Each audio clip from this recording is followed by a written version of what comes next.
had my best friend get killed on a hostage rescue December 8, 2012. That was a tough thing to go through, man. There's no greater bond than just you 100% knowing that the guy beside you is willing to give his life and you are willing to give your life for the mission. I mean, you've been in some that are just, you're pinned down, feel helpless. Your buddy's dying in your arms. This guy's shooting at us. I've got to save him while not getting shot at. And you can't take out the human aspect of it. You've spent so much time together. You'll never reach that level of culture in the civilian world because people are not willing to do what you guys had to do to develop that culture. What is the culture? 1% better every day, be a pro, leave it better than you found it, don't be an asshole. At the end of the day, how do you want to be a good Navy SEAL? Be a good dude. And one of the things I really identify with is that you are not afraid to be selfish with the first part of your day so that you can be selfless and give the rest of your day away. I'm trying to live to be 105. I'm trying to be an asset for my family as long as humanly possible, and there's a big physical component of that. I'm exhausting everything I can to be there and be present on the moments where they really need me to be. What about the mindset of having been a SEAL? What did you draw out of that culture and that career that's now just a part of who you are, not what you do? I think ultimately, and somebody do really good is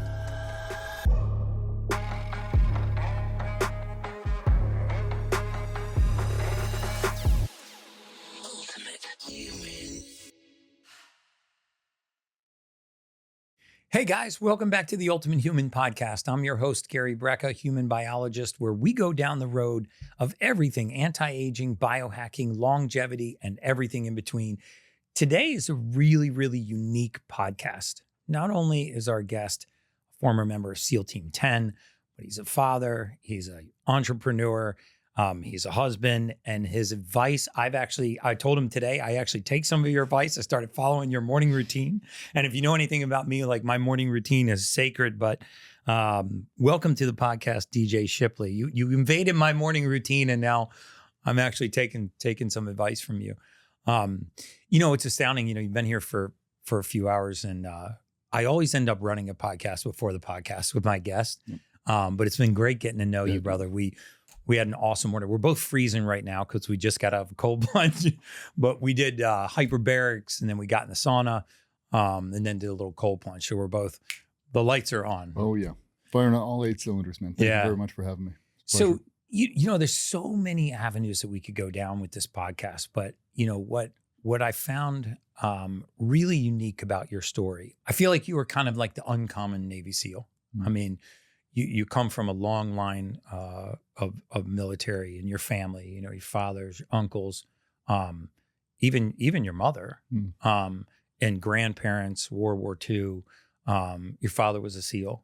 Father-in-law too. Your father-in-law was a SEAL. Your mother was, she was in the military. She was in the Navy. She was in the Navy. So my father was in the Navy too. So you kind of have no choice, right? Yeah. I find that there's a kind of a common theme that runs through my podcast. And I feel like the people that are the most impactful in this world, the people that are the most passionate, like purpose-driven, are people that solve the problem, something in their life. And that became the foundation for greatness. And for you, was that how you were shaped as a Navy SEAL? I mean, because you were actually 17 when you went in, right? Mm-hmm. So, and I found it really fascinating that you said, in today's day and age, I probably wouldn't have made it, just because the qualification, not that the qualifications have changed, but the caliber of the people coming in. They're so much more educated and well prepared, more than I was. It's 2025. The internet's infinite. They can download a David Goggins and Jocko and all these other people. They can read about the pipeline. They can see it on, the Discovery Channel. We didn't have any of that. Yeah. And the human potential has grown so much. I mean, the barrier for entry, if you look at the screen test and what it takes to get in, it's not a very hard thing to do, but the numbers these kids are producing now, they wouldn't have even looked at me. Really? Good enough to get through, good enough to make it through. But now the scores are all based off of physical push-up, sit-ups, pull-ups, running, swimming, all of those things. The numbers are so much greater than what I was able to produce in 2002. It just shows the human potential. It's really climbing fast.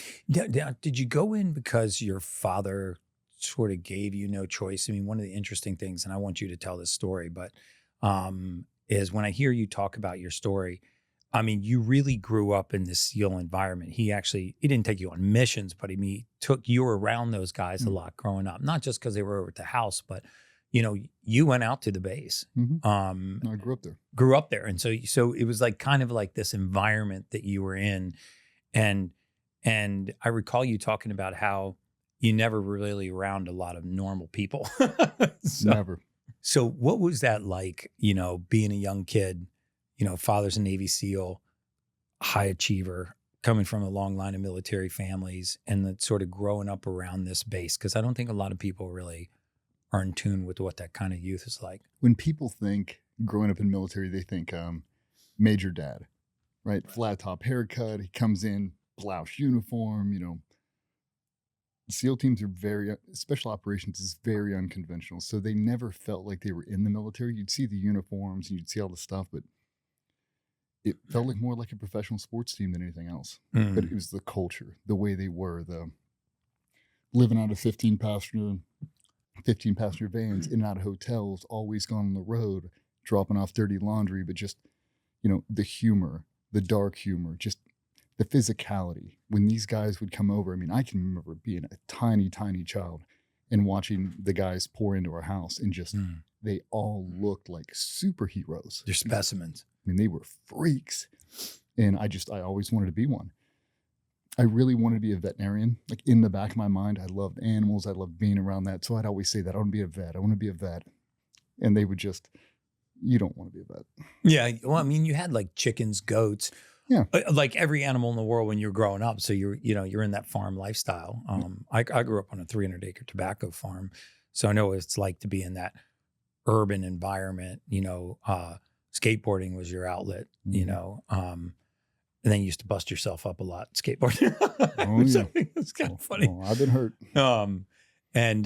So, you know, was your dad around a lot? I mean, at that time, he was always on deployment, right? Always. Just gone. I mean, I kind of rough average it out, 250, 300 days out of the year gone. Wow. And that's continuous the entire time. But when he was back, he put you in that lifestyle. You know, you're on the base, you're around his guys. Did anything strike you? Like, did you notice that culture were you young enough to grasp it? Like, these guys, I mean, they're messing with each other. They have a funny language. They joke a different way. They all look like physical specimens, but could you feel that culture like as a child? You could taste it. It was palpable. And, you know, now that I've been on the other side, I could see where his frustrations coming back and trying to assimilate normal life was always a friction point, because he'd never heard the words no. And now I think back to all the small things like, hey guys, everybody's got to come over to my house. You know, we had a hurricane. We've got 14 trees falling down, and 60 dudes show up at the house with cases full of beer and chainsaws, and they chop up every single tree. No one complains about it. They do it. They burn it. They haul it out. That's just what you do. You've never heard the word no, or I can't do that, or it's too heavy. It's too long. We can't make it. They always just did it. So you get used to that being the performance anxiety. Like, they've never said no. They've never said we can't do it. They're always going to find a way, because the collective is always trying to solve that problem together. Yeah. And I think that's what makes it so infectious, because everybody deals with stress and problems all day long. Nobody has a group where everybody goes, I'm going to stop everything I'm doing right now, and we're going to solve it together right now. Yeah. And that's what the essence of that culture is. I think it's so unique because, you know, how do you take a young farm kid, because you go into the SEALs at 17 years old.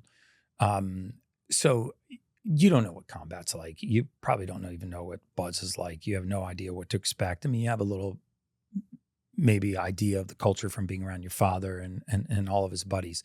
But I always find it fascinating. I think it's just such a metaphor for life. It's a metaphor for culture, for families, for businesses, how they take these dispartite guys that don't know each other. They're young, probably can't find your ass with both hands at 17 years old, right? It's not like you have this vision of being on this team and, you know how to build culture. Those are not things that are just inherent to you.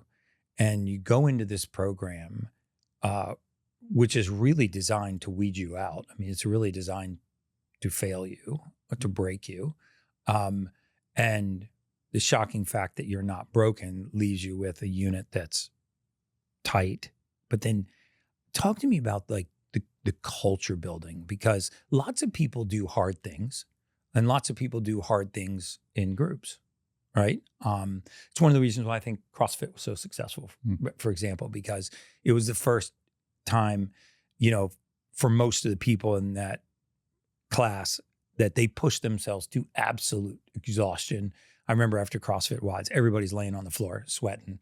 But there was that unity, the conversation afterwards where you're just dripping off sweat. It didn't matter if somebody was a school teacher, another dude was a firefighter, another guy was he was there from SWAT team from the county. You were all on the same level for 50 minutes, So how does that culture evolve? I'm really interested in, because there's an intentionality to it. You're bringing in these guys from all over the country. You're putting them through a battery of tests, but all that battery of tests is doing is saying who's the hardest, who's the most determined, who has the greatest willpower, who has an unbreakable ability to deal with suffering. But at the end of that, you don't just magically get culture. No. Can you talk a little bit about shared suffering? And then a lot of it is the unknown. It's the fear of the unknown. Nobody knows what's coming next. You've never done it before. And some of the evolutions you do, I'll say it to everybody, there's a point where your mind will take over and it'll tell yourself, you're going to die right now. They don't realize how cold you are. They don't realize what stage hypothermia you're in, and you're going to die if you don't say something.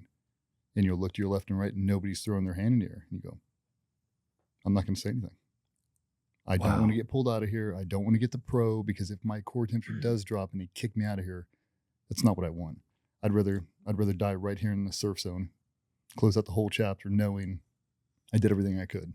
Yeah. And I think people hit that when the collective hits that same point. It's no different than CrossFit. Yeah. At a certain point during that WOD, during that workout, you think your heart's going to explode. You do. And no one else is stopping, and you just keep going. Like there's a little internal governor inside of your body. You just override and go, one more. Like we've all done these crazy runs where you're like, my heart's going to stop right now. Like I have to stop. And yet you don't. Yeah. Once you do that so many times and you see everybody else do the exact same thing, it builds this internal strength that nobody else can feel but you. Mm-hmm. But you get stronger as it gets harder. People start to leave. They're all quitting. And you see guys show up to special operations like they look like Dolph Lundgren in Rocky IV. You're like, really? I can't believe that kid grew up and looks like that and wants to do the same thing I do. Like, why aren't you on the cover of Men's Health? Yeah. And they quit in 5 minutes. Like, yeah. How? That cold water changes everybody.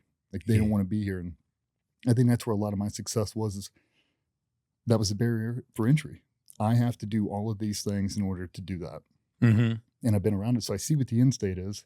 Everybody who I've ever met has gone through this exact same thing. They picked up that same boat, the same logs, been in the same water. You have to do it. Yeah. If you want a college degree, you got to go through college. This is my college. Yeah. I have to make it through. We talk a lot about mindset. And I remember you telling a story about how you're in California, you're in the surf, you're in the water. Water's cold as shit. And you guys are all linked up and you're doing whatever calisthenics and you're going through the program in the water. And you're suffering and you feel like you're going to die. And then you look over and you see like a kid with a inflatable, like pink flamingo, like floating in the surface. And you're like, how is this 14-year-old boy or 10-year-old boy floating next to me? I feel like I'm going to die. So it's got to be where the mindset comes in. Mm-hmm. And so during buds, which has got to be the hardest thing you've ever done in your life. I don't know if that is or not. Maybe it's on the mission. For sure. Okay. At the time it was okay. for sure. Because we're going to get into that too. And at that point, you're not a unit yet. You're just suffering as a group. Yep. Right. So that camaraderie, that culture has not started. No. This is the weeding out process. You can feel the culture in the cadre. And I think that's one of the things that nobody ever gets to see unless if you be exposed to it early, you can watch the subculture inside of it. So you can see the class just getting pounded. And you can watch the instructors. They'll go off to a little corner, they're drinking coffee, they're dipping Copenhagen, they're talking smack. But you can see how much they love each other because they've all been through this before. And it's like, man, I really wish I had that cup of coffee I was over there. Well, if I ever want to have it, I got to get through this. So you get to see the culture from a distance, and the closer you get to graduating, the more you feel like you're connected to it. Really? You got to go through all these steps, but they bring out the best and brightest to be bud instructors. They're all physically fit. They represent what the essence of being a SEAL is so well. So when they come out there and they're leading PT, they're a freak. Really? And they're in it with you a lot of times too, right? They're leading the PT. So you get a guy that'll drop down and, I mean, you'll do a 500 push-up workout. That's 500. And I mean, wide grip, close grip, diamonds, all kinds of crazy stuff. And you go mount the bar, and they'll have a guy that'll hang on that bar for 5 straight minutes doing pull-ups. And guys are cycling through, and he's not dropping. And you're looking at him, and you're like, how is he able to do that? Wow. He's been prepping, but he sets the bar so high, you think you'll never be able to get there. Yeah. It's like, he's been right here with me, falling out after his first set of 10. Like, he can't hang on the bar anymore. He's so exhausted. But they always give you this pinnacle. Like, if you just keep going, you'll get to that spot. Just don't take your foot off the gas. I think you do a really good job of showcasing that. Yeah. And I mean, a lot of the culture is based on, we talked about this in the sauna today. Like, I mean, your training has got to be as difficult as the combat situations that you're going to go into, so that you're not shocked by the exhaustion, the temperature change, you know, the environmental shifts. You're prepared because your training was so difficult that the missions become, as you said earlier, routine, right? I know exactly what I'm going to do at this second, at the next second, at the next second. And, you know, when you graduated, or you completed this, is that where the culture really began? Is that where you really, because at some point a SEAL has got to be willing to exchange his life for his comrade, right? And I think there's no like greater risk, there's no greater bond than just you 100% knowing that the guy beside you is willing to give his life and you are willing to give your life for the mission. That level of trust must be something that's really difficult to emulate in the civilian world, right? I mean, the mediocrity and averagism of life after you've done something like that, and then taken those skills, deployed them in combat, which I want to get into too. Coming back from that, doesn't life seem like very mediocre? It does. Mundane. Okay. Yeah, most people have never had an opportunity to sacrifice themselves for something they couldn't take with them. Like, you'll sacrifice for $100 million, but you won't sacrifice for 70 grand a year, right? Knowing you can't take the pinnacle of that profession, you can't take it with you once you're gone. And at a certain point in your career, you realize that, and you just don't care. Yeah. You just want to play another game. Right. Talk about Tom Brady a lot. Yeah. He could have wound that thing up and retired early and still been the greatest ever. Yeah. He wasn't done. He wanted to play one more game. That's very much for him and not for anyone else. Yeah. Yeah. It's like for the group. It's like, and for his team. Yeah. You got to be willing to sacrifice it for the group. Yeah. And once you see people, how far they're willing to push, I mean, you'll do evolutions. You're like, there's no way I can do that. There's no way I can do it. And then as soon as you get through it, it's like a little confidence boost. You're like, well, if I got through that, well, I can get through this. I can get through this. Somebody said it the other day, like, if you change the entire selection, in order to do that, you had to run the Moab 250. If you want to be on this team, you have to run the Moab 250. Every single person would run the Moab 250. Really? Everyone. If that was the new selection process, everything else is out. Get through this evolution, you can do this job. Everybody would do it. Wow. The attrition rate would still be the same. Yeah. The training protocols would be the same or be different, but you'd still get through it. Yeah. If everybody had to climb Everest, you'd have a lot less people, but they would still climb Everest. When did it first click for you? Like, when did you decide, I am in the right place? This is the right time. This is what I'm meant to do.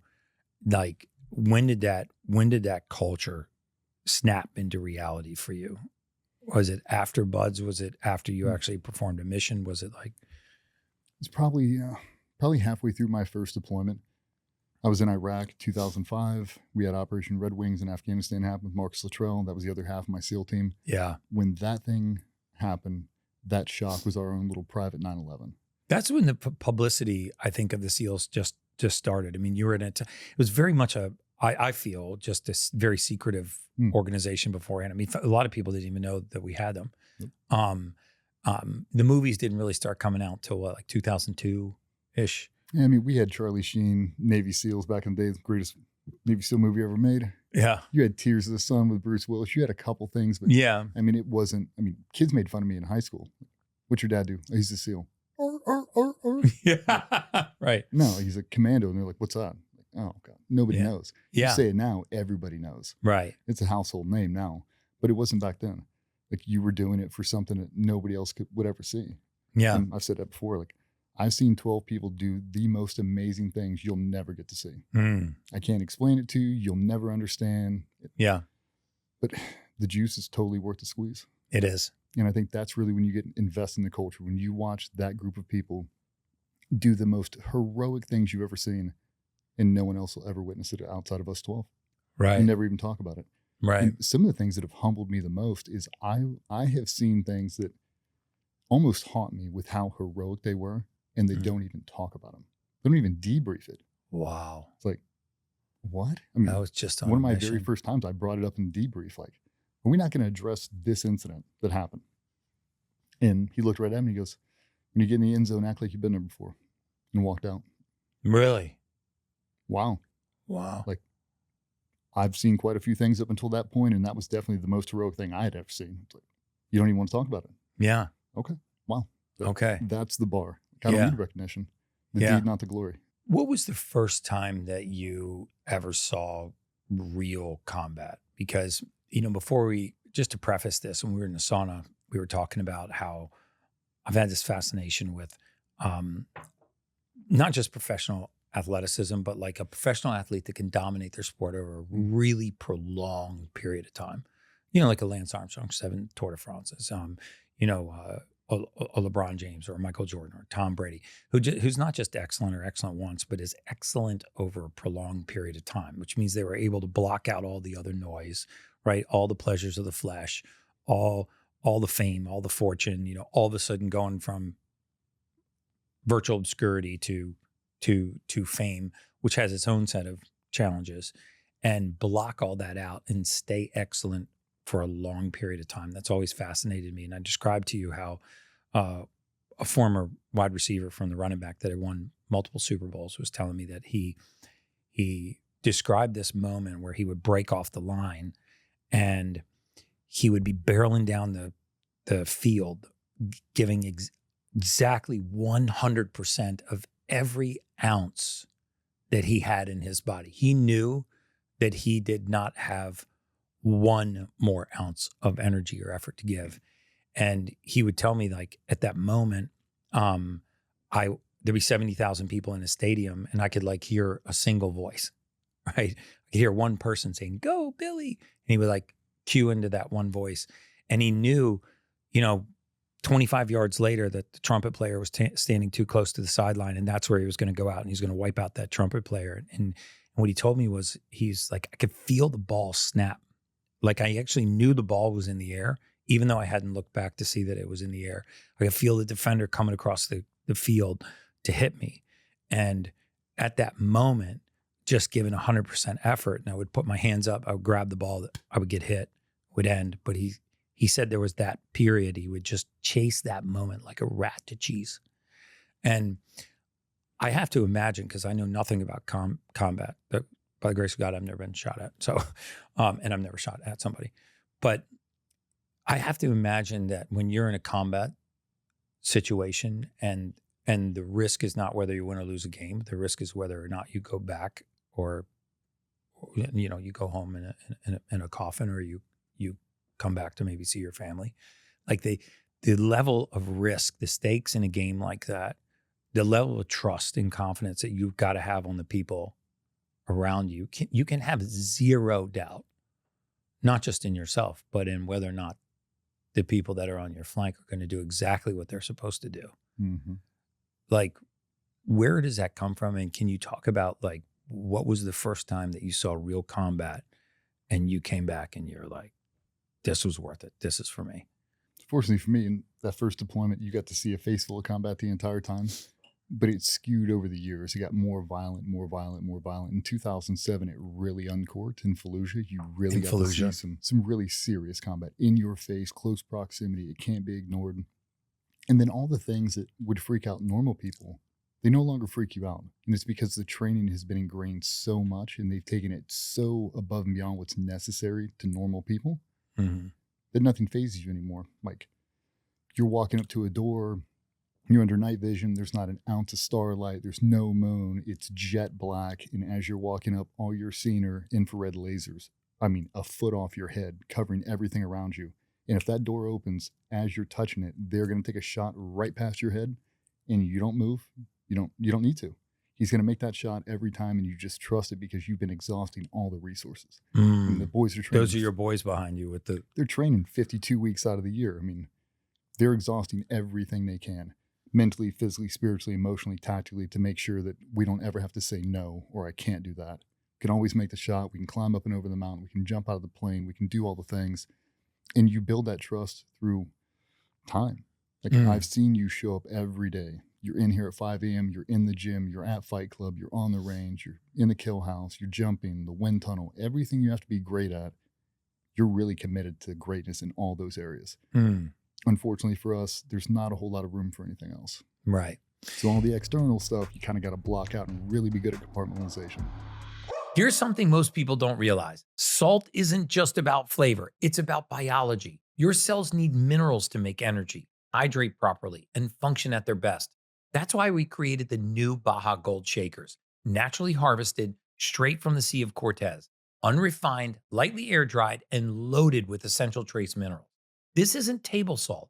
It's nature salt. The taste is richer. The mineral profile is unmatched. And you can use it every day in your kitchen, on your table, and every single recipe. And now you can pick it up at Walmart. Make the switch to Baja Gold. Your taste buds and your biology will thank you. Now let's get back to the Ultimate Human podcast. When you're in that moment, like a real combat situation, how much of your confidence comes from planning and that you're confident that you know what to do, even if the situation shifts? No plan ever survives first contact. Like it doesn't. It's like Mike Tyson. Everybody's got a plan until you punch in the face. It's like for us, because you're so diligent in the debrief and all the planning, you're so meticulous. All the operations kind of stack on top of each other. You can draw information from this one and apply it to this one. But when it rapidly changes, everybody just adopts a different tactic right now. Can't do that. We got to do this. And you don't even call an audible. You just do the audible. It just naturally transitions into it. But that's because you've only been thinking about that one thing the entire time. Like Tom Brady's not thinking about pickleball. No. He's not thinking about his golf swing. Like he's watching game film and just studying this one thing so he can, when he gets on a line of scrimmage, he can read it in real time. Right. I mean, all the little micro moves that are happening, he's just processing information. Everybody on our team's the exact same way. They're just processing speed is so fast compared to the opposition that unless you just get us in a mud suck and get really lucky, we're going to solve that problem really, really fast, regardless of whatever you're going to have to do. Yeah. I mean, I remember you talking about the amount of preparation that you went through, phones, emails, patterns, Everything. A hit on a target that was going to be watching their favorite football game that day, football by soccer. That day, you knew if you took out the satellite, he would get up from the football game, go to check on the satellite, and that's where contact would be made. The amount of preparation and investigation and intelligence that you would do beforehand, was that a lot of the confidence that you had going in? So when you jumped out of that plane and you were on your way to the ground, you'd technically never been there before. I mean, maybe you had a model city that you had used or a model compound that you had used, but you'd never been there before. You don't know how prepared they are. You don't know if something's changed in the plan that you had hoped would be executed. I find that fascinating because it's such a metaphor for life, for business, for our families, that people are not adaptive.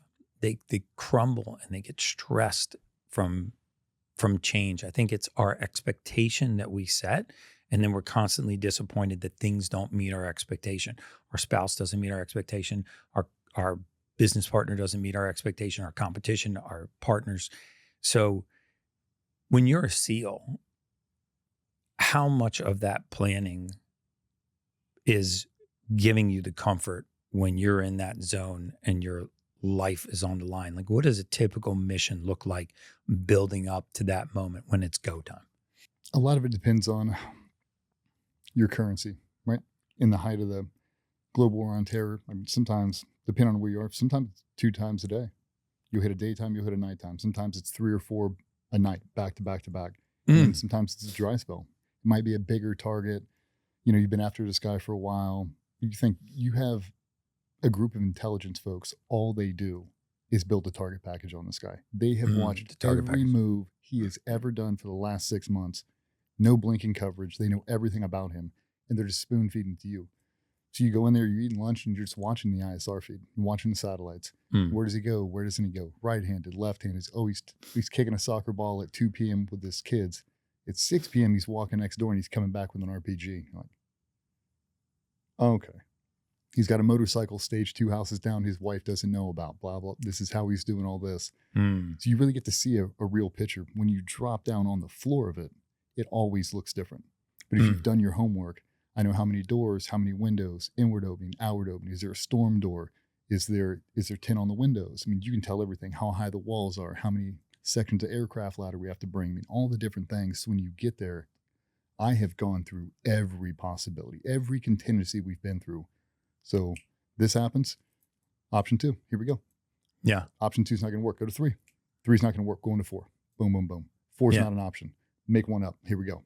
And I mean, it happens so fast because everybody's an individual thinker. You might be looking at this gate going, I don't know how I'm going to get through this. And he comes over and he's like, we're going up and over the top. And you're like, and we are up and over the top. Yeah. Yeah. I mean, like you don't even have time because everybody's on the same page as you. Yeah. Like some people are just farther in the OODA loop process than you are. Yeah. So that's where the strength of the team comes. And I know a lot of different organizations, they put so much pressure on developing the individual. And there's nothing wrong with that. Yeah. For us, it's the strength in the group. Yeah. We don't do solo missions. That's not our jam. We do everything as a group. And that's really where the source of strength comes from, because I know you are just as committed as I am. If you weren't, you wouldn't be here. Yeah. What's an average team size that you would do a deployment with, a mission with? It all depends on the target size, but no more than, no more than typically 20 guys. And it's all the supporting assets. I mean, it's everybody. You do it in very small teams. Yeah. Like a typical assault team is 5 to 7 people. Really? So, I mean, hopefully you have 2 assault teams. I mean, you run out of bodies really, really quick. Yeah. I mean, we have done some really complex stuff with 9 guys, 10 guys. Really? You get done at home, you're doing a debrief, and you're like, I'm glad we didn't have 50 people. If we would have had 50, it would have been a nightmare. It's like, what about 25? Like 25 would have been a zoo too. Yeah. Like sometimes less is more. Because you got to get in and get out. Yeah. Right? If you don't mind me asking, what was the gnarliest mission that you ever went on?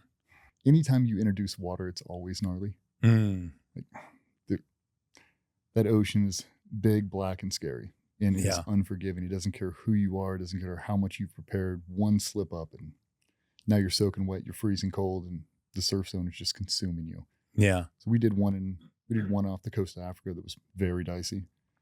Shark infested waters and the whole thing. And the reason that thing became so complicated is because they didn't want us to kill him. They wanted you to capture him. Yep. So you had to put hands on. That becomes the issue, because if you don't want to be captured and you have an AK and grenades and suicide vest, it's very hard to capture you. So if anything goes wrong, any early warning network, dogs are barking, he happens to walk outside to smoke a cigarette. He usually doesn't do that after midnight. And now it's 1 o'clock in the morning. He's standing on the front porch smoking a cigarette. Very dicey, very different. So all those different things. But anytime where you're kind of hamstrung, like you have to bring him home alive. Yeah. What if he doesn't want to come alive? Like now I basically assumed all this risk to put myself in position to put hands on him, and now it goes lethal. Like I still have this thing in the back of my mind. I don't want to have to say no. You told me not to kill him. I'm going to exhaust everything in my arsenal to not kill this guy. Right. But at a certain point, we're going to have to do something, because now we can't get out of here. Right. Now we're pinned down. Somalia is very unforgiving. Why was Somalia so? I think, I don't have a good reference point, but I think, people think of Somalia and they're like, okay, they're chucking spears and rocks. I mean, but no. Apparently not. You seen Black Hawk Down? Yeah. It's exactly how it is. Really? That is one Everybody's of the best war armed, movies. and these guys are, It's one of the best war movies ever made. And how accurate of a depiction do you think that was? Pretty accurate. I mean, you have to ask Tom Satterley and the boys who were on the ground, but from my experience, I went there exactly 20 years later to the day. Our operation was 20 years after Mogadishu, and the Beltway was so concerned. They don't want anybody to go into Mogadishu. Really? Very gun shy over that. Helicopters getting shot down. That's not what we want. Americans getting drugs to the streets. We're trying to avoid that at all costs. So they had to assume a lot of risk for us to be able to go and do that. But I mean, I tell people, my very first time I ever drove into Mogadishu, in broad daylight, we're in this big convoy, and there's a dog. You're very visible. Yeah. I mean, it's not, yeah. I'm a white dude. I stand out Mogadishu. I'm not the whitest dude you'll meet. You know what I mean? Tatted up. Yeah. We're driving through here, and we've got a bunch of Ethiopians. We're in MRAPs. We're doing the whole thing. And right in the center of Bakar Market, I call it a loose traffic circle. And there's a dog sitting there with a human arm hanging out of its mouth. No. Oh, wow. There's no police. There's no red lights. It's whatever you want. Everybody's walking around with AKs and machetes, and you just don't know what they're doing. You don't know you don't speak the language. Yeah. It's violent. And it's not organized enough that you really have, I would imagine, like a specific hierarchy. If we wipe out this hierarchy, then they're all disjointed. There's sort of this loose band. It's all tribal. Very, very tribal. What was the mission there?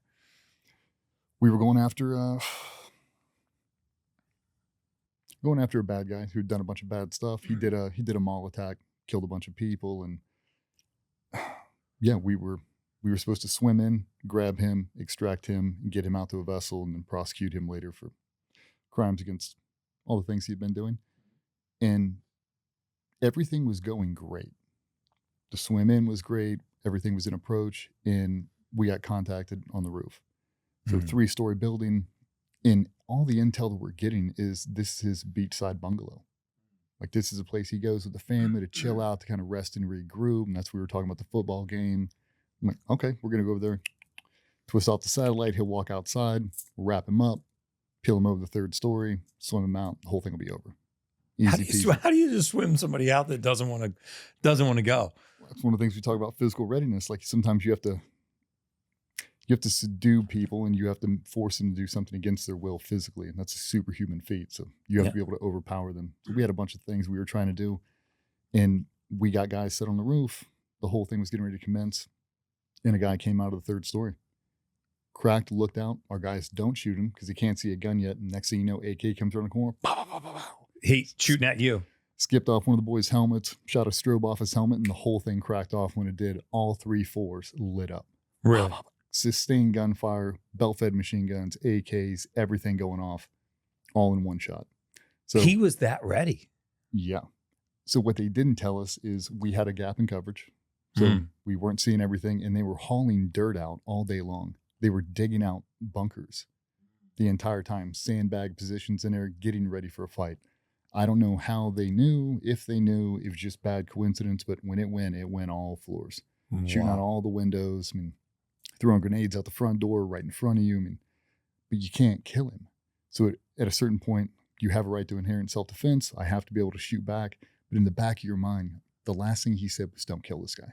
Right. Like, but you can kill everybody else though.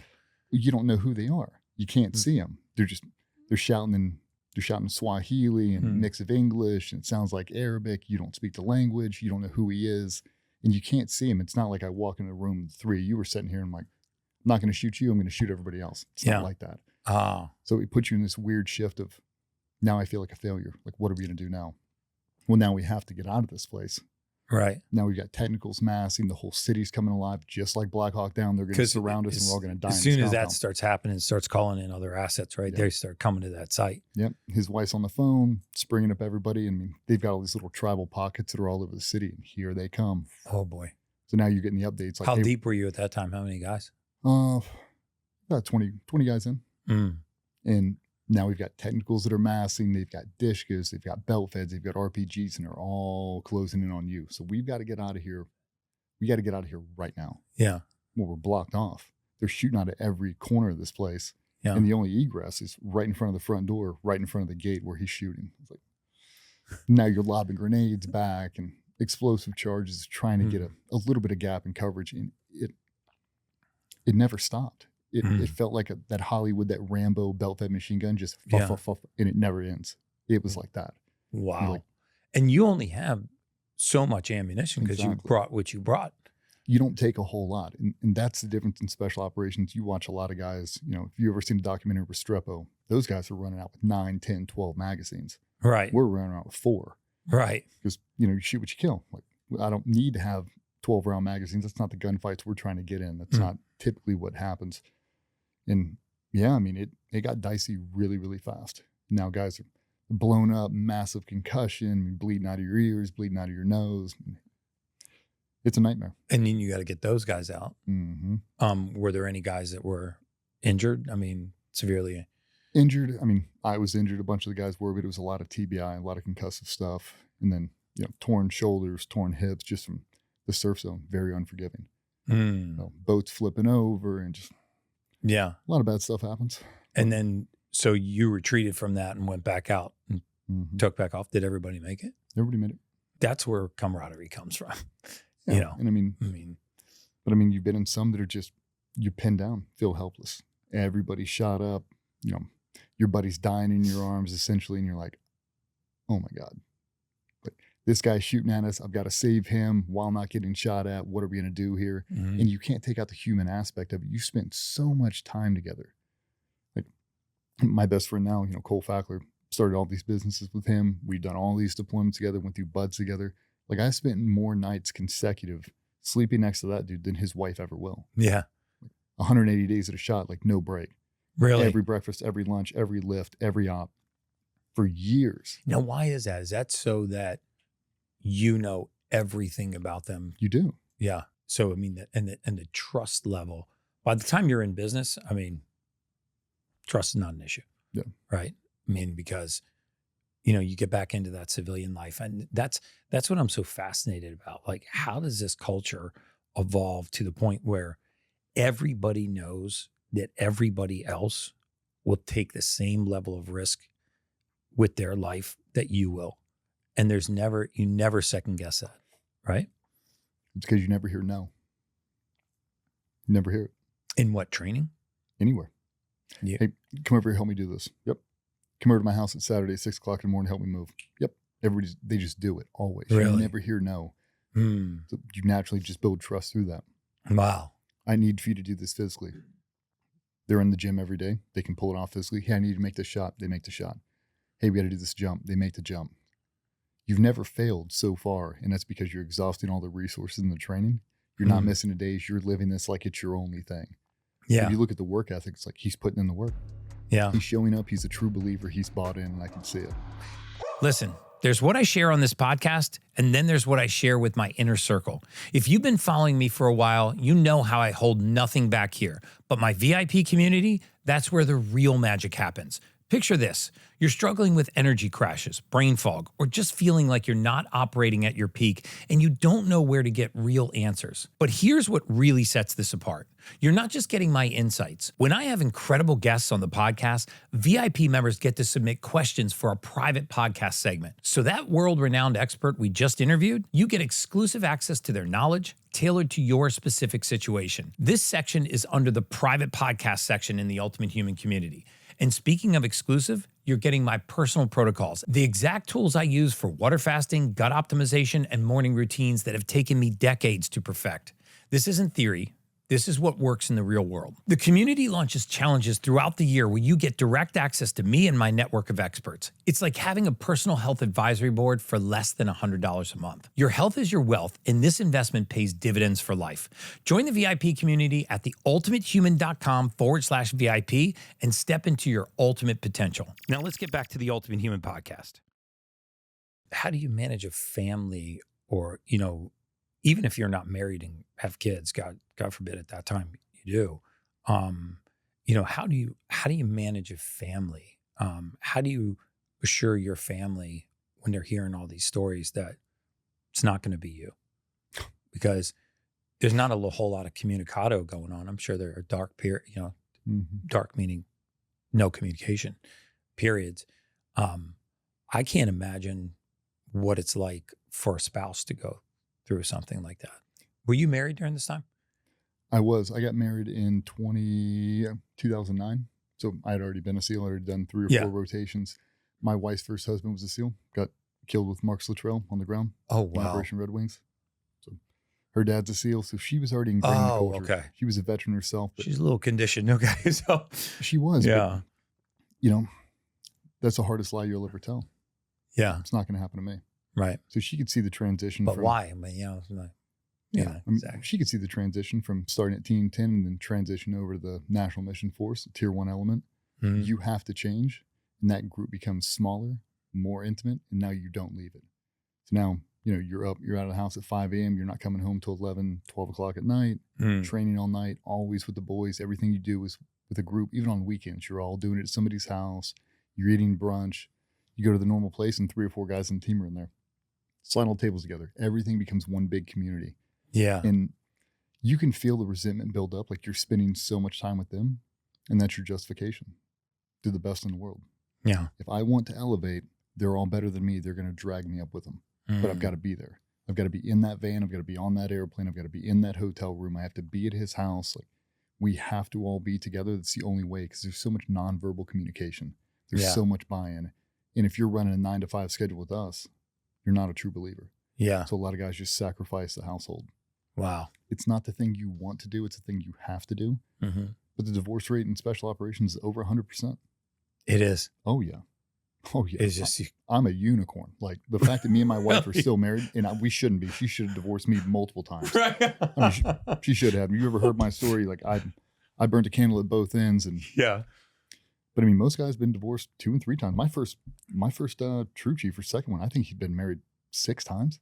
Really? I mean, they're not used to it. So guys, they graduate high school. You've got your girlfriend. She goes off to college. You join a Navy. You come back together. She has no idea she's going to be sitting at home in a city she's not from for 300 days solo. She doesn't know what that's like. She doesn't want that life. Yeah. So she leaves you. What do? Collapse on the team. Yeah. Take it and run. Yeah. I've got my boys. I'm good. And you keep doing that same thing until you retire, or until you get forced out medically or whatever, and then you have nothing left. Yeah. So that's not what I tell guys now, but in the moment, I wouldn't change it. Yeah. You have to be able to sacrifice everything else, and that was my big turning point when I really started to isolate and wall myself off from my family, is I saw the risk.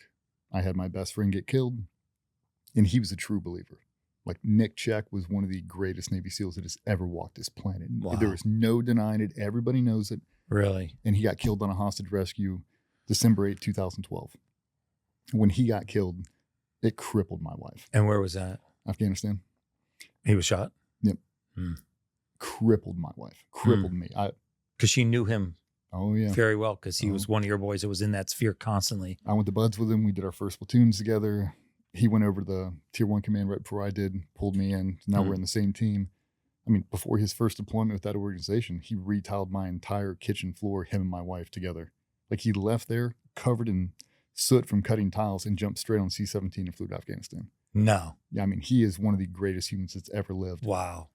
And when he died, I actually had both my uncles. One was an Army Ranger, one was a Marine. They were in town in Virginia Beach, and we were eating at Yard House.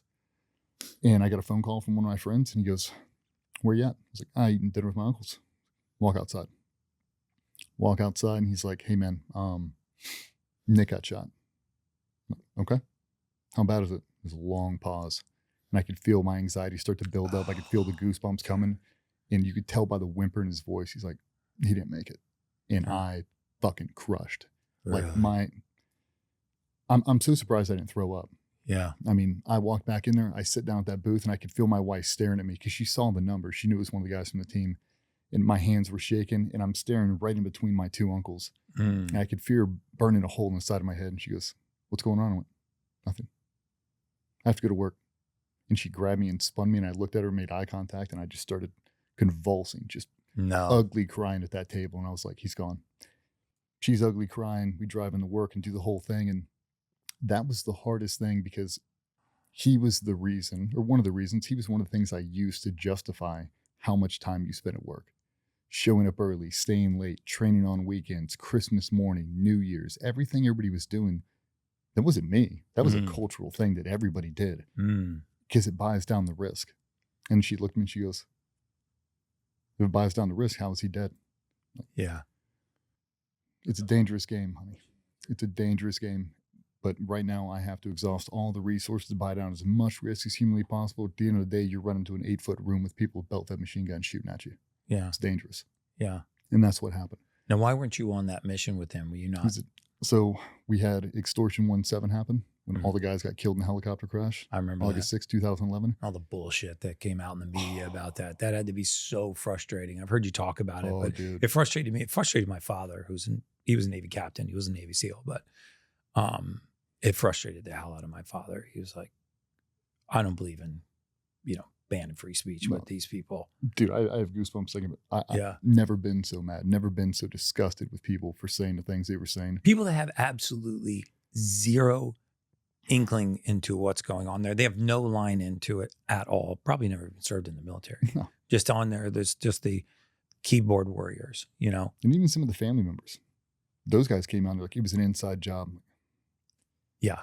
Not an inside job. Anyway, that happens, and every other team had to cough up some bodies to refill all those people. So Nick got put over and that was the best squadron. of the best of the best on there. If you look at him, I mean, the amount of combat experience was on that helicopter will never be recreated. Never. Yeah. I hope we never go to a conflict that long, but I mean, you had guys in there with 14, 15, 16 combat rotations. So think about that in the Vietnam. God. Guys come back and like, I got 3 tours in Vietnam. That's substantial. This dude's got 16 to Afghanistan. Wow. Like, the amount of experience in between that dude's 2 ears, you're never going to understand. Yeah. The amount of things he's forgotten about hunting humans, you'll never even understand. Yeah. You lost them all in one shot. Well, we got to backfill him. You backfill him, and that's what happened to him that next deployment. Got killed in a hostage rescue. And, I looked at her and I was like, it wasn't for a lack of preparation. It wasn't for a lack of commitment. Yeah. His number got called. Yeah. And he went through it with no hesitation. And if that's what happens to me, that's what happened to me.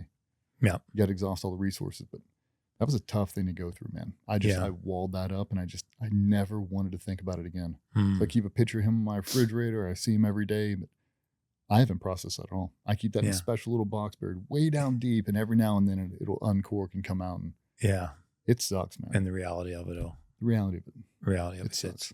But you went on after that. Yeah. I mean, that happened in 2012. Yeah. I didn't retire until 2019. Wow. So you were deployed after that too? Yeah, right after it. Yeah. And were there other guys deployed with you that were also very close to him? That were, yeah. Never talked about it. Never talk about it. Nope. Just one of those unwritten risks of the job. You don't want to think about it. Yeah. Because it sucks because in the military, when people die, there's only one or two things. It was either a freak accident or that guy wasn't really as good as we're going to make him seem during his eulogy, right? You're always going to paint him up like, oh, he was the greatest. He was the greatest. No, he wasn't. Yeah. He was C average at best. He was a 9-to-5er. Yeah, he did a very hard job, but was he exhausting all his absolutely not. No, he wasn't. Yeah. 30 pounds overweight, blah, blah, blah. This dude was a phenom in everything he did, and everybody knew it. Really? If you take 100 people. You don't want to be on the other side of him, in other words. No. You take 100 people that work at that organization, 96 of them are absolute true believers. A couple guys squeak by, but even them, they're so good that it doesn't really matter. Right. It all kind of averages out. But when you lose a guy like that, and that was like extortion, every single dude they lost was like that. Yeah. All of them, you're like, oh. Yeah. You just see the families, you see everybody else, and you see all of us. Like, well, yeah. I never thought that would happen to us. I never thought that would be a reality. The same thing for June 28th. Like, my father was in the military. There was no combat going on back then. A little bit of skirmishes, Grenada, Panama, Somalia, but not that he was involved in. Right. So I wasn't going to funerals this entire time. So that was not a part of the culture. No, Navy SEALs getting killed was a freak accident. Guys falling off the back of a truck and hitting their head. The guys dying in a parachute accident. Drowning, like randomness. Not like that. And getting shot out of the sky with the best pilots in the world was just not something that I ever thought was going to happen. Even though you get numb to the risk. Yeah. Because you're so successful. Like, that'll never happen. That's an anomaly. And then it happens to you and you're like, oh my God. Have I just been lucky this whole time? Were you ever deployed when you lost somebody close to you on a deployment? Not lost. Nope. No. Came really close. Should have lost. Should have Banged lost a up. bunch of them. Oh, yeah. Because I've heard you talk about IEDs and the danger of that, and how you were in a convoy multiple times and it was either the one in front of you, the one behind you, or it was delayed when it went off. But for whatever reason, your number just didn't come up. I mean, and how that doesn't play in the back of your mind when you're on one of these missions. We were talking a little bit in the sauna earlier about where mindset sort of integrates with training. And this is where I want to bring this back down to the every person, because I think so many people can benefit from the not just the mental toughness, but the mindset that you developed and the mindset that you still have today. I feel like you apply a lot of your military training to your life still today. So, back in, let's just call it civilian life, father, husband, father of two, you're 7 and 10? 12 and 7. 12 and 7. And so, 12 and 7-year-olds, wife, you're in the real world now. So what about the mindset of having been a SEAL and having been such a part of a team like that, the ability to set that kind of culture outside of a SEAL team, it's impossible.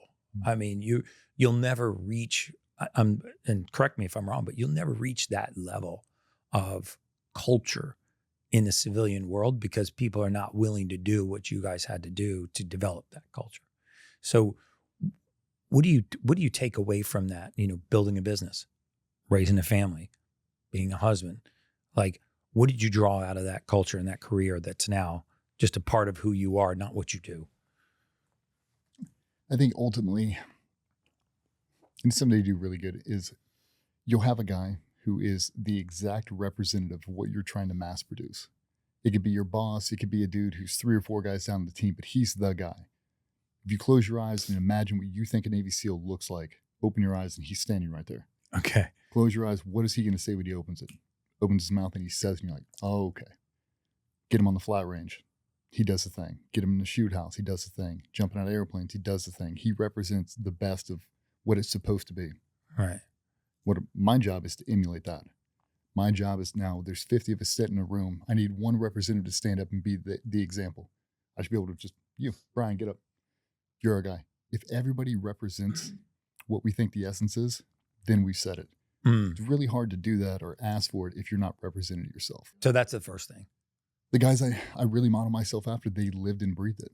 They woke up, they did fitness, they did Fight Club, they were on the flat range, they did all the core things they had to be, and they represented the group really, really well. And they would always say, it's like the culture is not going to morph to you. You have to morph into the culture. And if you don't, you can't be part of it. We don't take half-timers, part-time, beat it. You got to live it at full value. And it's like that in everything. Yeah. It's really hard for me to talk about mental health if I'm drinking a 12-pack every night, posting hateful stuff on social media. It's really hard to talk about physical fitness if I'm 50 pounds overweight. Right. But if you live it and they see it as the example, I'm not a unicorn. I'm doing the same thing I've been doing my entire life. Yeah. Do it too. So we started GBRS. We did the same thing.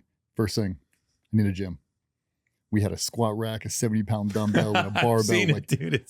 That's what we had. It's nasty in there, dude. now we've built the whole thing up. Now it's hyperbaric chambers and the whole thing, but the routine is the same. Yeah. Like when I say I'm training 5 days a week, I don't mean kinda. Yeah. I mean 5 days a week. I got up this morning, 5 a.m., got a lift in next door, came over here, did morning routine with you. Yeah. I'm not missing it for anyone. Right. Not my 20-minute walk, not my diet, not just what I eat, but what I consume. If I just live it and you're close in proximity, you'll naturally have to pick it up. Yeah. If you and me are on board, you'll naturally have to he's on board. The 3 of us, she's on board. Everybody will just start to adopt it. Yeah. And before you know it, you look around, everybody's living the same routine. We're all living the culture. What is the culture? 1% better every day, be a pro, leave it better than you found it. Don't be an asshole. Be a good dude. At the end of the day, how do you want to be a good Navy SEAL? Be a good dude. Yeah. What's that require? Be good at all your jobs and represent the group before yourself. Just do that. Dude, I love Just that, man. God, it's such a great metaphor for culture. It is. I'm big on culture too. And I'm the same. I believe in lead by example. My wife and I just did 14 cities, 18 days. The team was with me on a lot of that. What I've noticed too is we're doing so much more on our team with less people, because we've got people managing work, not managing people. When I first started the company, we just hired somebody for everything. We need a marketing director. Let's hire a marketing director. We need to do a media buy. Let's hire a media buyer. We need a social media director. Let's hire somebody from social. Oh, we need somebody to answer emails. Let's have people answer emails. And then as the team actually started to shrink, we started to produce more outcome. Yep.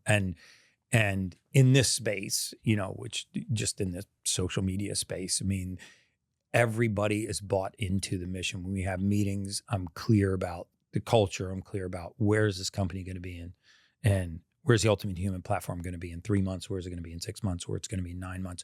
What are the big things that we're going to do next year? We're going to do a lot more than, like we're going to try to put 20,000 people. We're going to put 20,000 people in a stadium. We're going to host a live event for 1 million people online. We've never done it. But I know that we can do it. Mm-hmm. And I think what you've done fostering this culture is so this lead from the front, it's more about, it's like when you're raising kids, they learn more from observation than they do from what you tell them to do. This whole do it because I told you, not do as I say, not as I do. Mm-hmm. They learn more from what you do. And one of the things I really identify with is that you are not afraid to be selfish with the first part of your day so that you can be selfless and give the rest of your day away. Can you talk a little bit about that? Like, because I've actually borrowed some of your, believe it or not, and my morning routine is sacrilege, man. That's like, it's my time. My wife knows it. The team knows it. My assistant knows you schedule meetings and travel around sleep and exercise. Sleep, exercise, everything else. And that has been such an incredible mind shift for me, right? Because most entrepreneurs have that mentality. You wake up and start to grind. Mm-hmm. But if you do that, eventually you just start putting yourself in the back seat. Nothing against women. You're used to self-sacrifice because you're mothers. That's what you do. I don't like that approach. It's also why 82% of all autoimmune disease is in women, because they have this, it's called caregiver syndrome. They just put the needs of everyone else before the needs of themselves. And they don't realize how detrimental that is. They think that that's being very selfless. It's actually being selfish because you don't care for yourself. There's only so many withdrawals you can take from a bank account before you make a deposit, right? Yep. And we're no different. So how do you structure your day? And what does a typical day for you, look like? In a perfect world, in one where I control all the variables, there is nothing that's going to stimulate me on that phone or an email before 10 a.m. I'm not answering text messages. I'm not on social media. What time are you up? 5 a.m. 5.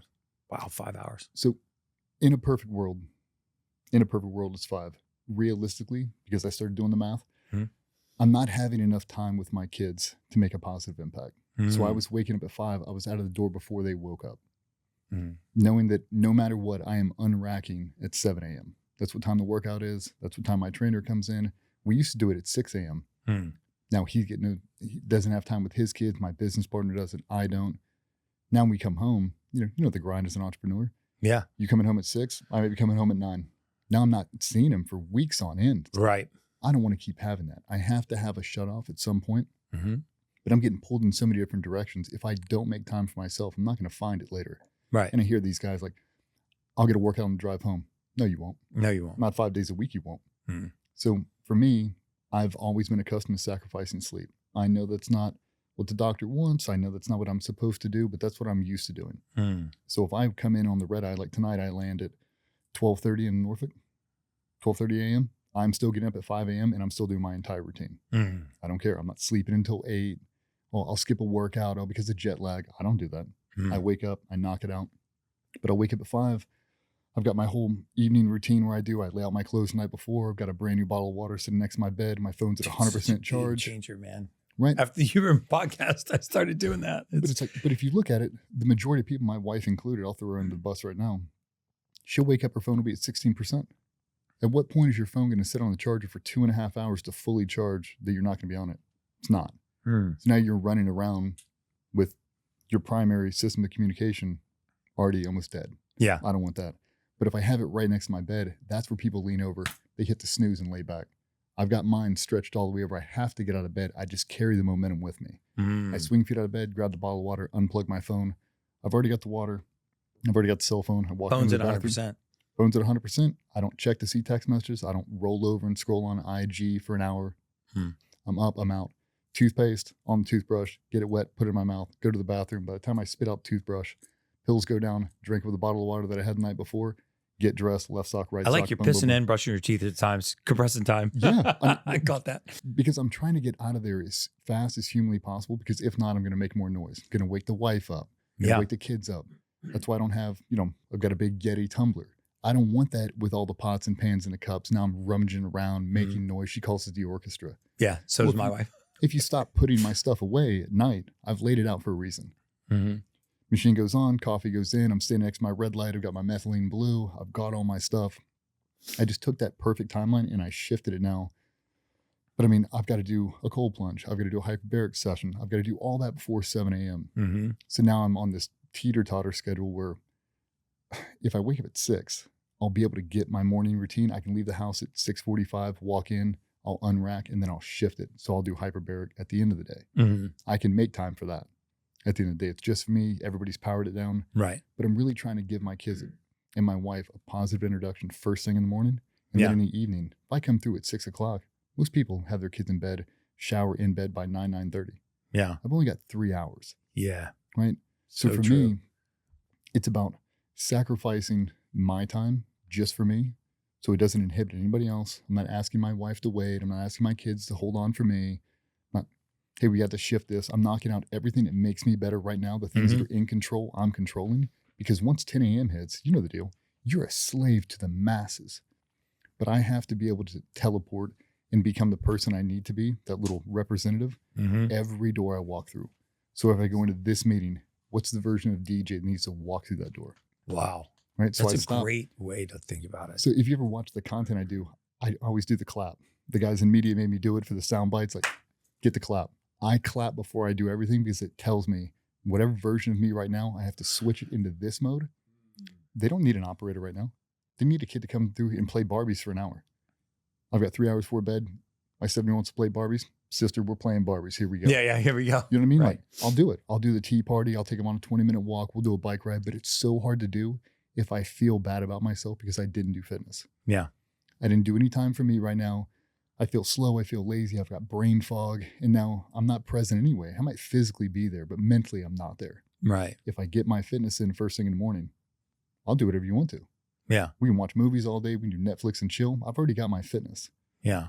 I can't compromise on that. And I watched a thing with Michael Phelps the other day, and he talked about his schedule.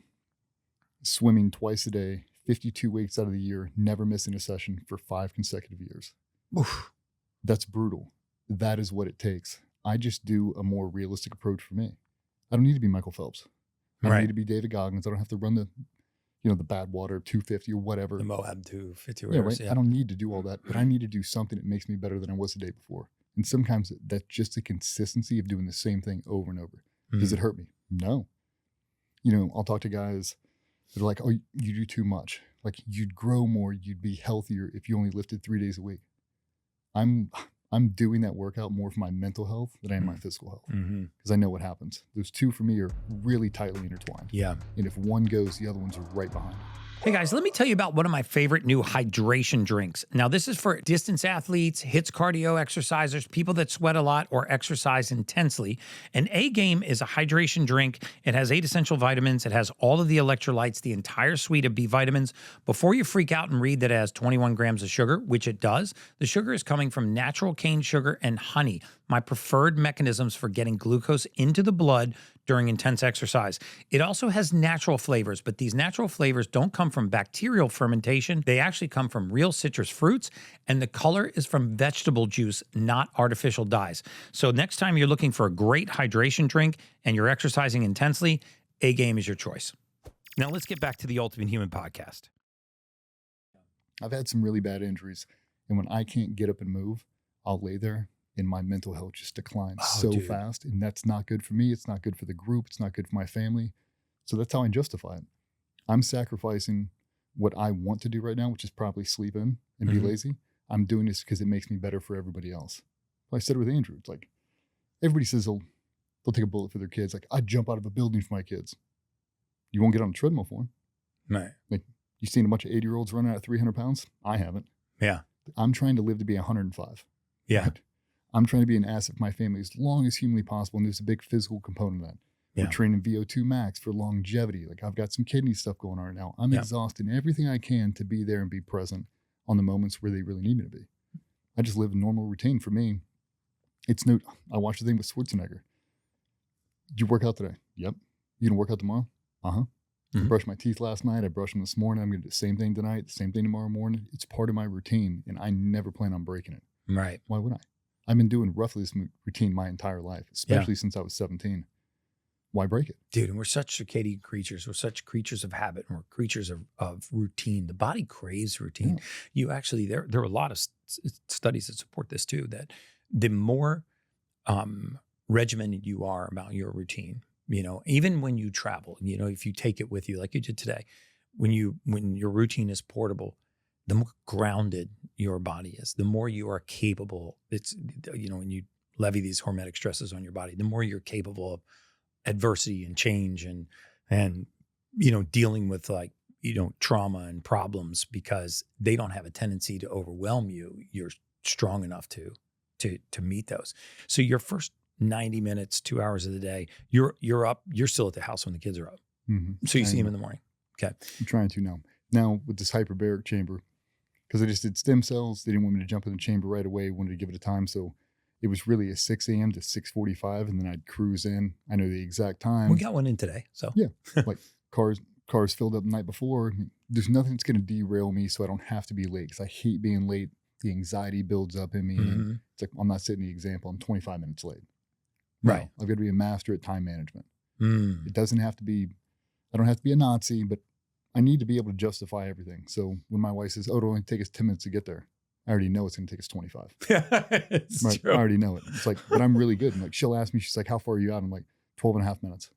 And you're 12 and a half minutes. 12 and a half minutes out.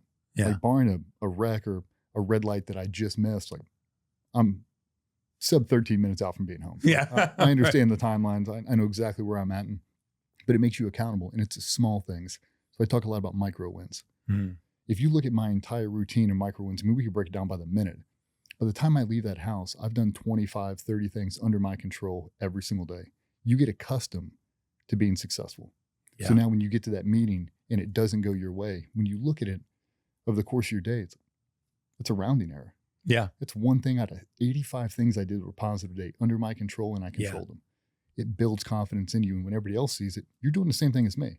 Now we've got 25 people in this room. Everybody's stacking up micro wins all day long.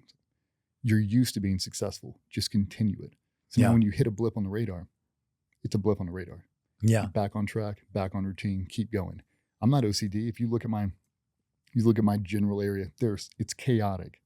It makes sense to me. I know exactly where everything is. Right. You don't need to understand my system. Yeah. Just take the broad concepts. I'm controlling the controllables, and I'm trying to be 1% better than I was yesterday. Yeah. That's It's funny, man. I've had a lot of lawyers over the years, and when you walk into a lawyer's office, the more shit is just stacked up everywhere that looks like random haphazard nonsense, the better lawyer they are. Uh-huh. That guy's got everything tucked away. There's one piece of paper sitting on his desk, and the pencil's perfectly lined up next to it. Like, yeah, you don't have a lot on your mind, man. Exactly. Yeah. So I love the routine you have to be like, where you cause these little breaks so that you say, who's going to show up right now? I'm about to show up for my family. And you talked about the technique that you use when you're popping the garage door, checking my phone. I'm intentionally setting my next phase of what I'm going into. Like, I'm walking into this house with the intention of being present for my kids. I think that is just phenomenal, because I think so many times, and I'm a huge victim of this myself, is that, your workday never kind of really ends. You're kind of always on your phone. You're kind of always distracted. You can kind of get to emails anytime, and you're not thinking intentionally about who's showing up right now. You're still at work, even though you're at home. You're sort of half there. Mm-hmm. But you have this intentional way. I want you to talk about that a little bit, about, you have this routine that you go through. I think a lot of this has to do with very like your military training, but you have a routine that you go through so that you're like, okay, I'm going to show up. This is their time with me. I'm going to be a dad. I mean, you know the deal. You're so stressed throughout the day. All the little connections you have to have, all the sidebar conversations, the social media, the business, the finances, everything else. Is that the person they need for a 7-year-old? No. Does she need a Navy SEAL to come to the door? Absolutely not. Right. But my whole life, it's only been that. So I talk about dials, not switches. I flicked that Navy SEAL switch at 17, and I never unflicked it until it almost cost me my marriage in my life, right? When I went down to Mexico and did the Ibogaine Experience, that's what it showed me was the dials, not switches. So when I came back, I'm like, I've got to strip out everything else. What are the only two things that really matter? Well, I've got the business and I've got my family. What can I do to support both of those things? And I can't do them simultaneous. To me, multitasking is a falsehood. You can't do them both. Right. I can't be on here two-hand texting and have a normal conversation with a 12-year-old about navigating 7th grade. I can't do it. Why would I lie to her, and why would I lie to myself and say I could? Right. I can't. So when I leave work, we'll call it 5 o'clock. I'm rolling out of work at 5 o'clock. I sit in my car. I have it in park, start the whole thing. I put on Chris Stapleton pretty much every day. That's awesome. I love Chris Stapleton. Puts you in a good mood. It does, man. It settles me down. And that's what we talk about. Diet, not just what you eat, but what you consume. If I'm blaring, and there's been times, Metallica, Megadeth, that kind of energy is not what I need to go home and be the best version of myself for them. So I put on something that calms me down, puts my heart rate at 42, nice and chill, and I pre-rehearse everything I'm going to go through. So before I put it in drive, all my texts are cleared. I respond to everybody I need to. If I need to mark them on red, I mark them on red. Check social. Do not disturb.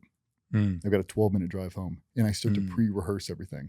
So if my kids had a doctor's appointment, if they had parent-teacher conference my wife went to, what do I need to check in with? And what's the version of me they need to see right when I come home?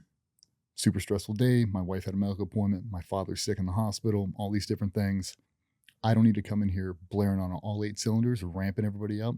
I've got to meet them where they're at and the shared energy across the board. So if I come in super hostile, like you won't believe what happened, it spikes everybody up. Yeah. But if I come in Switzerland, nice and easy, where's everybody at? Hugs and kisses to everybody, nice positive interaction. How was school today? Great. I'm actually there. I'm not on my phone. Yeah, how was school? Yeah. Oh, hold on one second. This is my favorite. Yeah. Hold on. I can't do this anymore to the 12-year-old. Oh, dude, yeah.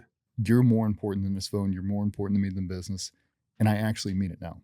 Yeah. I'd leave the whole thing right now if I had to for the family. And I was never like that before. When I was in teams, that was the only thing that mattered. Yeah. I'm not proud to say it, but if she would have taken the kids and left, I would have let her. Yeah. I wouldn't have left teams for that. I would now, because now I really realize the strength of that family. That's really what I want. That's really what I'm trying to hold on to. But I've got to be able to give them the best version of myself. And if I'm outside of that routine, they're never going to get it. Now I'm thinking about, I didn't get my fitness in. I'm not leading by example. The culture's failing. I'm failing. Now I go home and I feel like a suboptimal version of myself. Yeah. I can control that. I can control that with just a routine. And it's not OCD. Like I don't have to move pencils around. This doesn't have to be there. Right. The small low hanging fruit. Yeah. Just a little bit of structure. Just bring it in. Yeah. And now I'm accountable for every minute out of my day. Where are you at 2:15? Right here. Yeah. Cool. You can justify everything you're doing because it's not for me. Yeah. It's for you. It might look like it's selfish right now. Okay, you came in on the red eye, spend the morning with the kids. Can't. Yeah. Because one day will turn into 2. 2 will turn into 5. A week turns into a month really, really fast. I haven't been inside the gym in a month. I've been so busy. Yeah. I'm about to get back on the train. No, I'm not. I'm not taking phone calls, not a Zoom call, nothing before 10 a.m. I'm not doing it. That's so legit, man. I think that level of discipline and structure, just that level of organization, routine is so important. It's so important to your circadian rhythm. It's so important to the success of your business. It's so important to your ability to be regarded as a leader. It's even important to your ability to handle and be resilient to stress. Because you talk about mental illness and the mental struggle, PTSD, quite a bit. Mm-hmm. You had an experience with it yourself. And I'm really interested in your Ibogaine experience. Because, I know lots of people that have done Ibogaine, ayahuasca, ketamine. They're not really mixed stories. They're different stories, but they have, in most cases, very similar outcomes. where this was like the life-changing for them, like literally life-changing. And I'm talking to, badass men like yourself that are not going to make shit up, that are not trying to sell some Ibogaine journey, and they're not froofy about things. What made you make the decision to go and try that? Did you know people that had done this? Okay, you knew people that had done this journey. I had a former teammate, Marcus Capone. Him and his wife, he was the quintessential Navy SEAL. He's 6'5", built like a brick shit house. I mean, he is the dude. When you see him, like, you're surprised he's not carved out of granite on Mount Olympus somewhere. I mean, that's the way he looks. And I watched him. He was at SEAL Team 10 when I went there. And when he checked in, he was larger than life. He represented everything you wanted to be. Just, how you want to be the best basketball player. Lay out Kobe Bryant's routine and just live it. Right? Yeah. It's the same thing. Just follow in his footsteps. He'll lead you to the promised land. And that's what he did. And when he went over to the tier 1 side, very busy, very hectic, a lot of combat, lost a lot of friends. And you watched it slowly but surely morph him. Eyes got jet black, drinking too much. Family finally said it was enough. He was going to transition out of it. And you watched him death spiral. You heard the rumor mill, like, he's drinking a lot. His wife's going to leave him. Like, I think he's suicidal, all these different things. And he kind of goes dormant for a while. And he kind of loses track of him. And his wife, Amber, in the background, she was done. They tried talk therapy, stellate ganglion blocks, all the neurobehavioral, everything you could have tried, they've already tried. And nothing was working. He was actually getting worse, especially with all the medications. Now you had an alcohol, no sleep, insomnia, and he became a shell of who he was. And she found Ibogaine and sent him down to Mexico to do it. So a combination of 5-MeO and Ibogaine. They made this little infomercial on social media. It's basically like his story. He looked completely different. I couldn't believe it was him. And I was at the exact same point. My wife was going to leave me. I was going to let her. And we watched that thing and she's bawling. She slides the phone over. I watch it. I'm bawling because I see the change in him. And she looked at me and she goes, for the better. For the better. Wow. He looked like he was reborn. But he wasn't foo-foo. Like, he wasn't, grounding, beads in his hair, doing the whole thing. Right. You hear guys go out to the West Coast, now they're licking toads and they're doing all this weird stuff. I'm like, typical West Coast. Oh my God. Yeah. You claimed another one. But he was better. He was the same guy, but you could see the dial in him. He was the same dude. He can roll at the 10 really, really fast, be the most violent person you've ever seen. Really? But he can hover at a 2 all day. Yeah. That's what I couldn't do. That's what none of my friends could do. We were always at an 8, 9, 10 intensity, always. I just wanted to break. I wanted to be able to power it down. And I didn't know how. And she's like, if you love me, you'll go. And I went down there with some really, really heavy hitters. From guys that you were. Yep. Yeah. And that medicine is the only thing I've ever found stronger than the ego. Wow. Like, you've built yourself in this vessel you think is the essence of your craft. And you need something to break through it. And you're like, well, I pride myself. Nothing can break me. Not physically, not mentally, not spiritually, emotionally, nothing. Like, I'm very resilient up to this point. But I needed something to hammer through me and break me down to bare metal. And that's exactly what it did. And I think, how was it administered? What was the setting like? Like, what was the very therapeutic procedure like? Very therapeutic. I mean, they've got counselors. Kind of setting? Or you're essentially a 4-story villa. You've got nurses, EMTs, chefs are there. I mean, people just taking care of all your needs, everything. They give you a drug test when you get there. They confiscate all your medications, make sure you're not on Adderall, any kind of stimulant. There's no nicotine, caffeine, nothing. So you are fully sober for the first time. For a lot of the guys, first time in decades. I mean, I was taking 60 plus pills a day. So when I went down there, I was the worst I'd ever been. Wow. Mental health was the worst. Physically, I was the worst. I didn't want to play the game anymore. Right. And if I'm being honest, I had no intention of coming back from Mexico. Really? I was so suicidal. I just wanted to die. I didn't care. Wow. And I think in the back of my mind, I kind of hoped Ibogaine was going to kill me. So I wouldn't have to go home and face the music and all of that kind of stuff. And everything I thought I was going to see is not what I saw. I thought I'd see Nick Check. I thought I'd be in the back of helicopters. I thought I'd see tall grass and all the stuff we lived through. And I didn't, when I say zero, not a singular memory of military. It gapped it from the day I joined to the day I retired. None of it. No. I've done Ibogaine 4 times. And never once. Never once. Not a singular bit of it. And maybe because that's not where your regret lies. That's not my trauma. That's not your I trauma. loved every ounce of that. Even the stuff that's bad, even the stuff that I thought was giving me nightmares. It's not. It's a bunch of childhood stuff. And then it's the realization that I'm doing the same thing to my kids. And I don't want to be like that. I don't.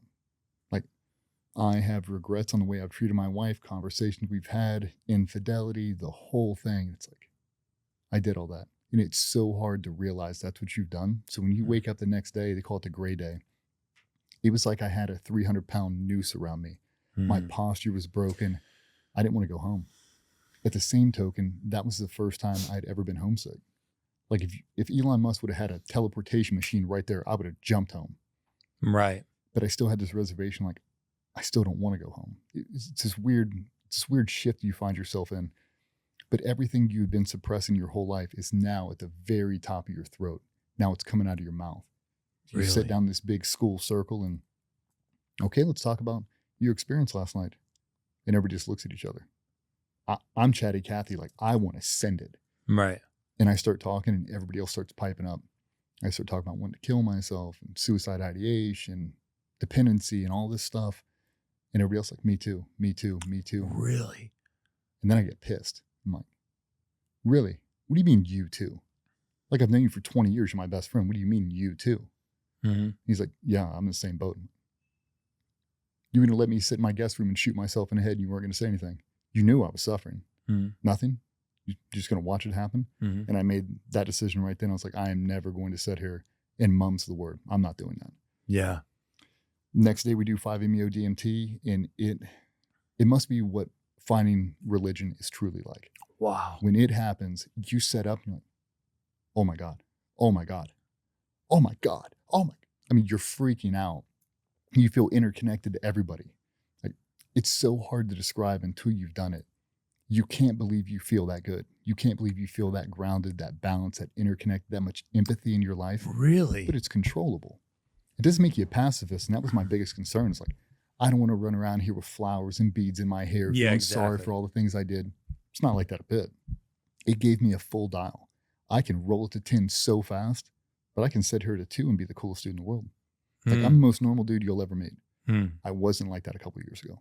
Really? I was wound so tight. I mean, I wouldn't leave my house. I always thought I was going to be under attack. I'd have blades and guns and all kinds of tools on me because I thought I was always under attack. I'm not.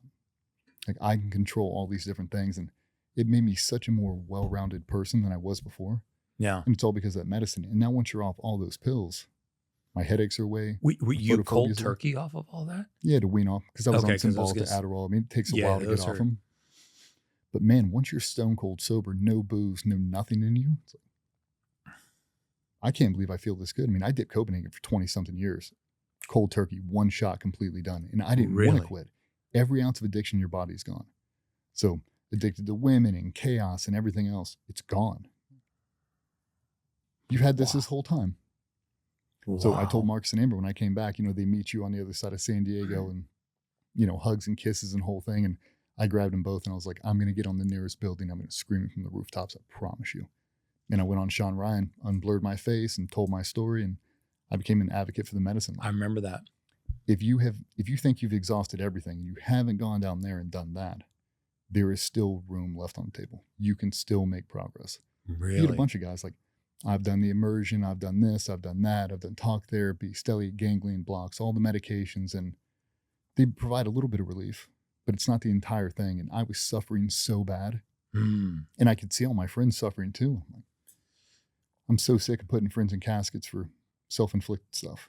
Right. We can't do it anymore. Get the message out. And that has been the greatest thing that's ever happened to me and my family. And how many days was it?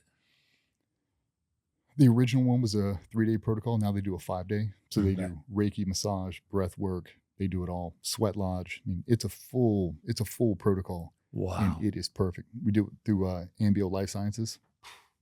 They run the most amazing clinic. Really? Oh, yeah. And so when you were getting ready to leave there, you had clarity maybe for the first time in a very long time. Stone cold sober. And it was the clarity that I didn't even want. Like, I knew I had to go home and confess my wife about all the infidelity and all the things I'd been doing.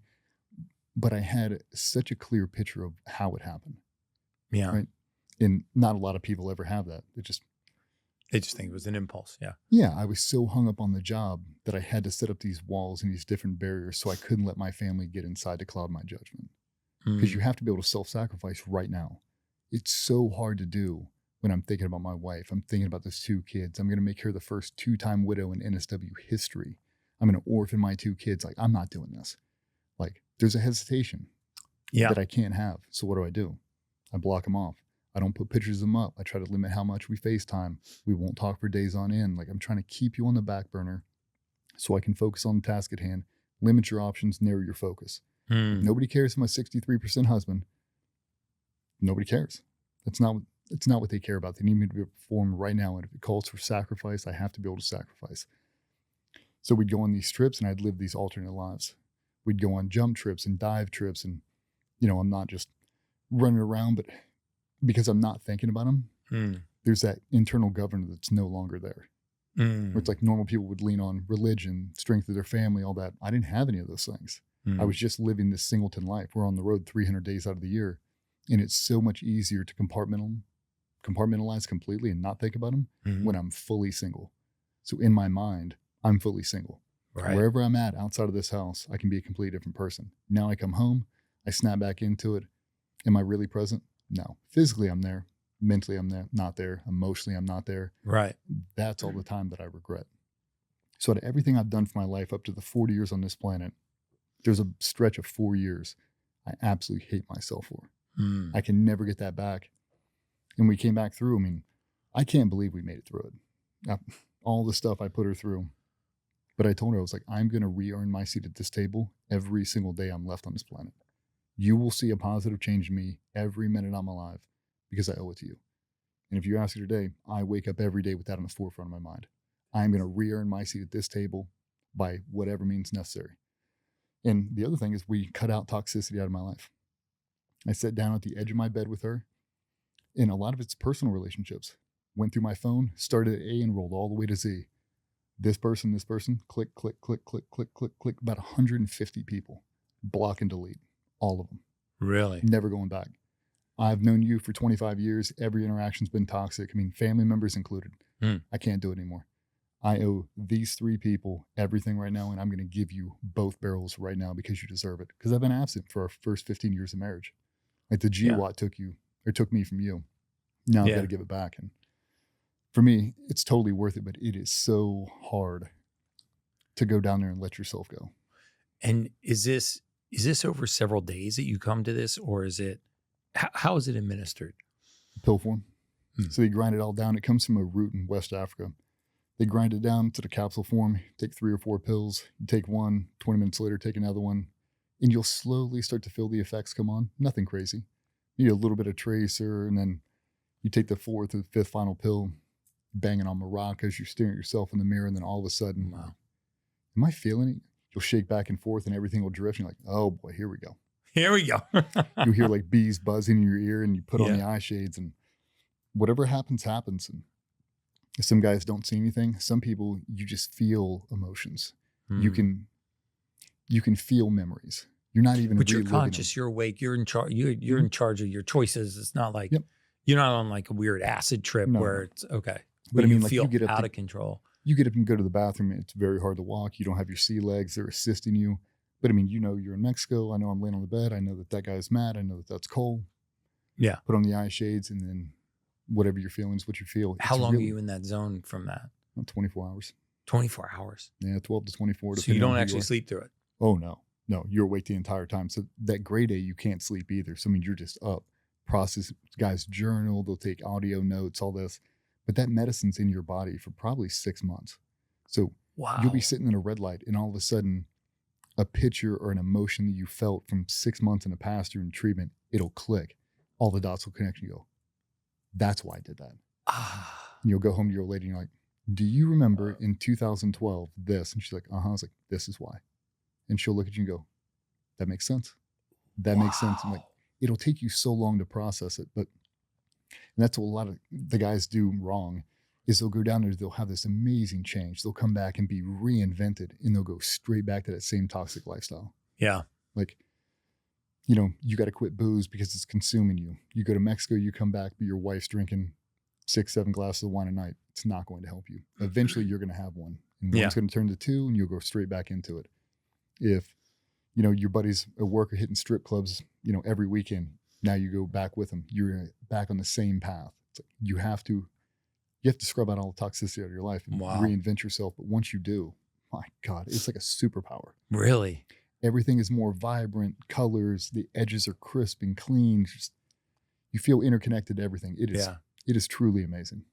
That is wild, dude. I mean, you know what's amazing is I've had multiple people some that I hold in very, very high regard, tell me almost identical stories. Mm-hmm.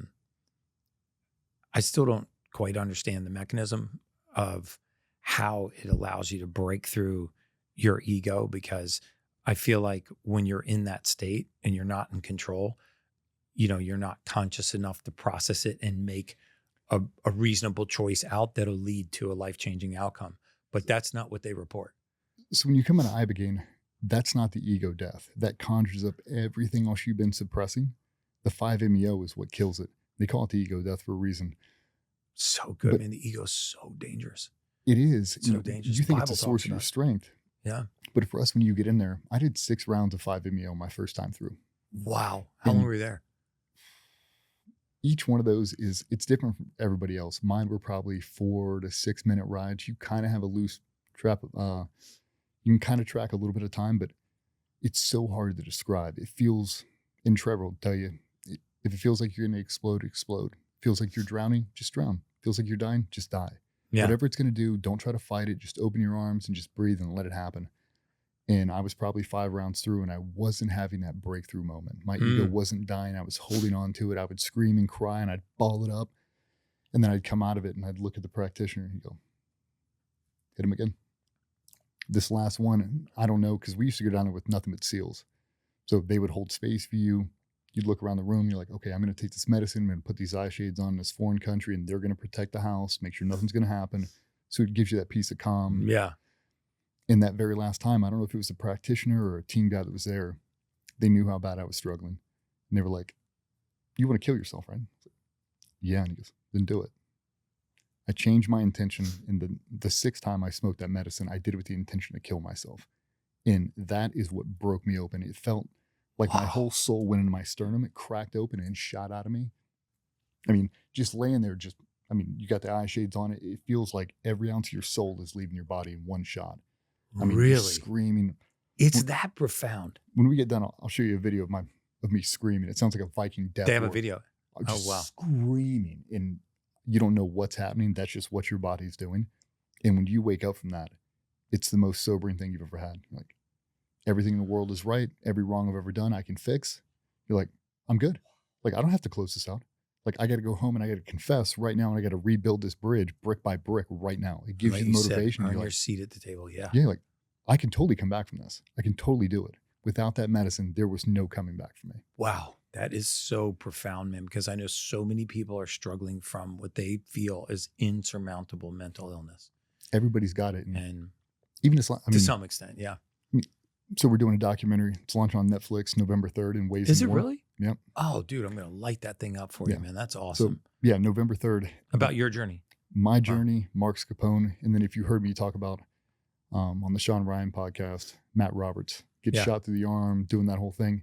It's essentially Marcus saving me going down to get treatment, us coming together and going, we got to save Matty.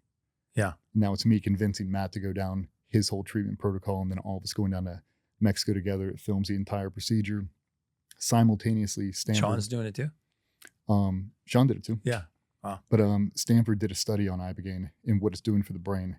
It's unbelievable. I got to dig into that. It's killing addiction. It's repairing all the neural pathways in the brain. I mean, guys that are really, really jammed up, it's curing it in one shot. Don't start fucking with Big Pharma's pockets, bro. Oh, Big Pharma's going to hate this, especially in some missing Navy SEALs here. Because it's working, man. So, that's worse than any enemy you ever fought. Yeah. But yeah, it's amazing that, empowering the body to just heal itself. I'm such a huge, huge believer. Dude, this has been amazing, man.